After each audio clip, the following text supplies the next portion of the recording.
Hi there, in this particular video we are going to discuss about put options and at the very same time about American options as well, and when it is the right time to exercise an option early. Alright, that is what American options gives you. It gives you the right to exercise the option earlier. Alright, whereas it was not applicable in the European options. In European options you had to exercise your right only at expiration. So here we are going to discuss American options, and at the very same time we are going to take a case study whereby we'll understand how exactly American options really work. So talking about the American options first, we need to understand when it is really helpful to exercise early. Alright.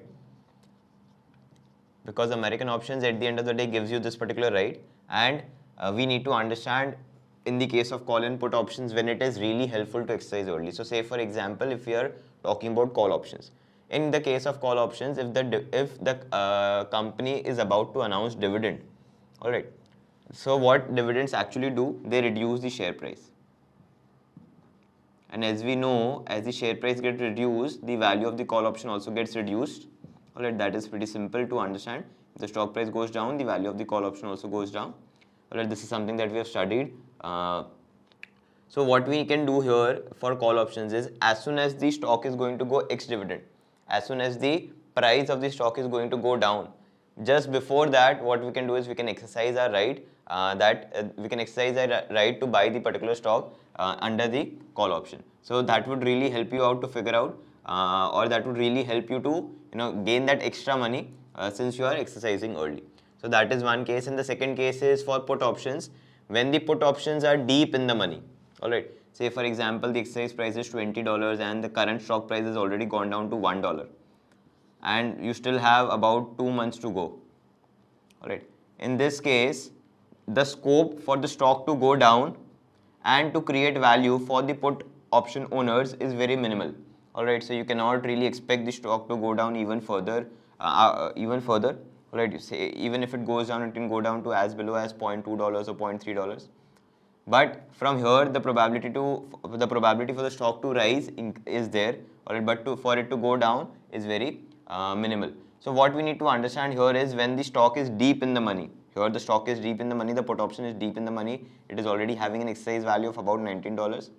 Alright, when the stock is deep in the money, its probability or its chances to go down even further is very limited, or the scope is very limited, and henceforth it would be the right time to exercise our right rather than allowing the stock to go up and deteriorate our value as a put option owner. So that is the second case when exercising the option early makes sense, when we are talking about the put option and the put options are deep in the money. Alright, so I'll be taking an example here and we'll be discussing how to value the put option using a two-stage model. Again, we'll be considering both the European as well as the American options here. So that is something that we'll be doing, and then we'll figure out how there is a change in the value for American options and European options. Alright, so the stock price currently is $50, say for example, in this particular question. The up factor is 1.3, the down factor is 0.8. Alright, you can establish the relationship U is equal to 1 upon D. The risk-free rate for the periodic time period is 3%, and the exercise price is equal to the current stock price, that is $50. What we need to figure out is the value of 2 years European option, alright, and see if early exercise is profitable or not. Alright, everything is given to us in this question. What is not given is the probability for the stock to go up as well as the probability for the stock to go down. Once we have the probability for the stock to go up, we can easily find out the probability for the stock to go down. So that probability would be 1.03 minus 0.8 divided by 0.5, 46%. And probability for the stock to go down would be 54.54, that 0.54 rather, that would be 54%. Alright, so these are the two probabilities that we have. We have everything, all the inputs that are necessary to solve this question now. Alright, so starting from time period 0, where the current stock price is $50, the stock is increasing with an up factor of 1.3. Alright, with an up factor of 1.3, so we'll get the price here as 50 into 1.3, that would be $65. Alright, and likewise the stock can go down in time period 1 by a factor of 0.8, so that would be 50 into 0.8, $40. Alright, likewise from here the stock can go up again with an up factor of 1.3, so again we can calculate that 65 multiplied by 1.3, that would be nothing but 84.5. And likewise, it can go down from 65 with a down factor of 0.8, so that would be 65 into 0.8, that would be $50, approximately $50. Alright, and lastly we have the final price, that is from 40 it can go up by 1.3. Alright, so we'll get the answer as 52 here. Alright, the numbers are 52. The number here is 52. I'll simply change this. Yes. Alright, and likewise it can go down from 40 with a down factor of 0.8, so we'll get it as 32. Alright, so these are the 4 values that we have received at time period 2. Now we need to see where exactly are we able to create value in time period 2. Firstly, I'll be talking about the European option, and the early exercise option is not available here. We can only exercise the option here. So accordingly, we'll be figuring out the value. The exercise price that we have is $50. So we need to subtract, we need to figure out the value first and then find out the expected value and then discount it to time period 1. Now, here you're not able to generate any value in the put option because the exercise price is 50. The value gets generated once the stock price is below the exercise price. Alright, so again, no value is getting generated here as well. The value that is getting generated is in the third tranche by $18. Alright, so you are generating $18 value in the third tranche. You're not generating any value here because the stock prices are greater than the exercise price, and for put option to generate values, the stock price must be lesser than the exercise price. So you're generating $18 here and you're generating $0 here and $0 here. Alright, you'll not be exercising the right as a put owner. Now you have the probabilities with you. So 46% is the up probability, 54% is the down probability. Alright, so those are the numbers that we have. Now what we need to do is we need to discount them, we need to bring them back to this time period. Here both the values are 0. Alright, so even if you figure out the expected value, it would be nothing but 0 multiplied by 0.46 plus 0 multiplied by 0.54 divided by 1.03. Alright, so the value we'll be getting here is $0. For the value here, we'll have to discount things back after figuring out the expected value. So $18 multiplied by the probability, that is 0.54, plus $0 multiplied by the probability, that is 0.46. You're discounting it back to from T2 to T1, and for that you'll be using the discount rate as 3%, that is 1 plus 3%. So the answer that you'll be getting here is 18 multiplied by 0.54, that is 9.72 divided by 1.03. So you get here as 9.43. The value that you get here is 9.43. Alright. Now since we are talking about the European option, we'll have to discount back these two numbers and bring them back to time period 0 and see that what exactly value will be having at time period 0. So let's do that. Again, we have the down probability as 54% and the up probability as 46%. So 46 multiplied by 0 plus 0.54 multiplied by 9.43. You multiply this by, divide this by 1.03. You get the value as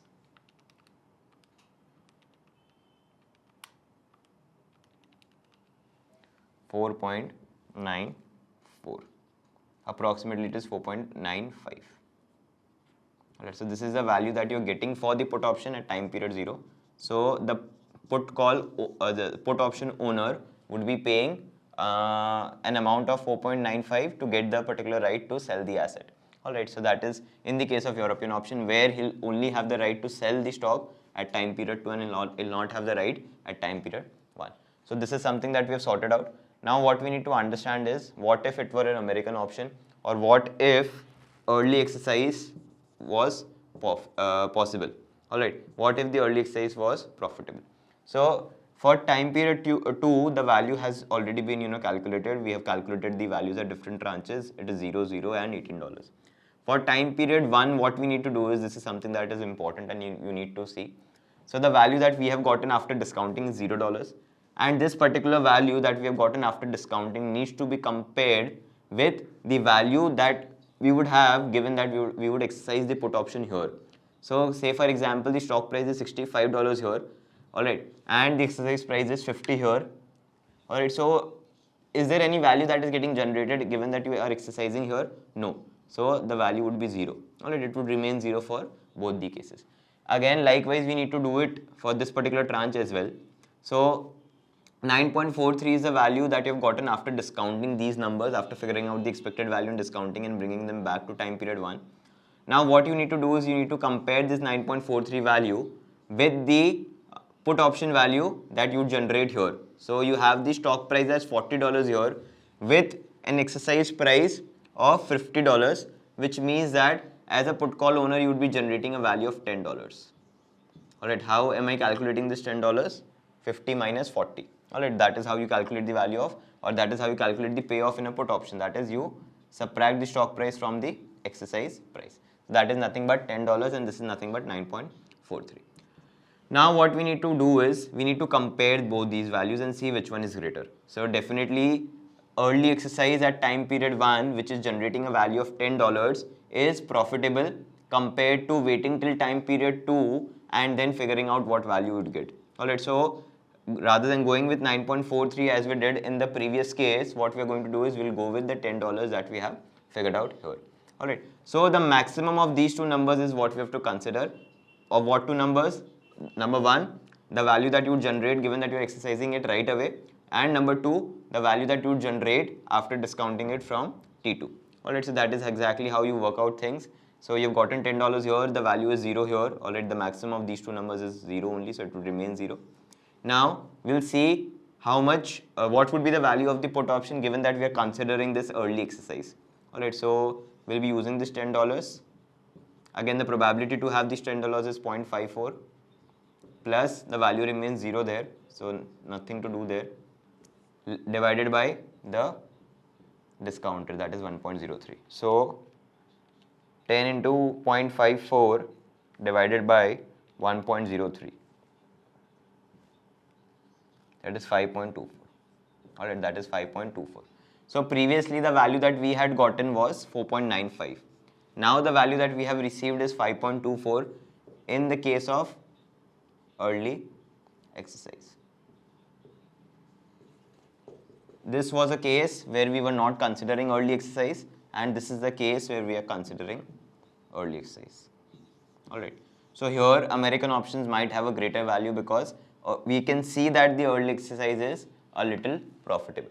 So this is how exactly you compare European versus American options. In American options, the value calculation using the binomial model is done in the exact same way. You need to remember this because you'll be applying this in your fixed income as well.